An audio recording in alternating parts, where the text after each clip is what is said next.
Good morning. Welcome to the WEX Wakeup for Wednesday, March 13th. I'm Christy Matino.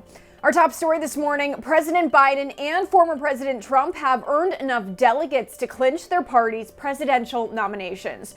Biden won't be awarded the nomination until the Democratic convention in August, but he surpassed the party's delegate threshold after an early win in the state of Georgia.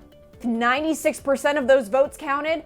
Biden won 95% support. And former President Trump was also a winner Tuesday night, but he won't receive that nomination until the Republican convention in Milwaukee in July. But he surpassed his party's delegate threshold after winning Washington's primary.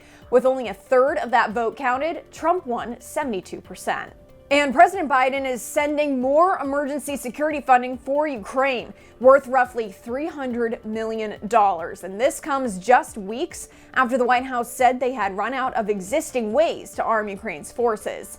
Our Christian Day Talk has a full report from the White House. President Joe Biden is sending another tranche of emergency security funding to Ukraine. It would have meant more resources to secure the border, Border Patrol agents, immigration judges, asylum officers, and law enforcement personnel to combat fentanyl. That's what would have been. That is what's in that bipartisan negotiation, and so much more. And they rejected it. Republicans rejected it because of politics. But the president stands behind the majority of Americans who want to see change happen at the border, who wants to see our immigration system that's been broken for decades fixed. National Security Advisor Jake Sullivan briefed reporters on the $300 million package Tuesday, but he cautioned these funds could be exhausted in just a matter of weeks. He also called on Congress to enact the president's supplemental funding request. That includes roughly $100 billion in security aid for Ukraine, Israel, Taiwan, and the southern border. For the Washington Examiner, I'm Christian Day Talk. And the House passed a resolution that condemns Biden's border policies on Tuesday, criticizing the president for refusing to use his authority to stop the illegal flow of immigrants crossing the southern border.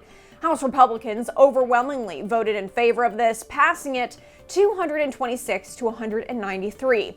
And 14 House Democrats voted in support as well. This resolution was introduced by Republican Representative Monica De La Cruz. Here's what she had to say. Our border policy, just like everything else with this administration, is not dictated by the needs of Americans, but by the whims of D.C. insiders and the elitists who just don't care about working Americans. On the other side of the aisle, many House Democrats believe Tuesday's resolution is just another way for Republicans to drag their feet instead of working to bring bipartisan border legislation to the floor. Thanks for joining us this morning on the WEX Wakeup. Be sure to give us a follow on our website and social media so you stay in the know of all those headlines trending in politics.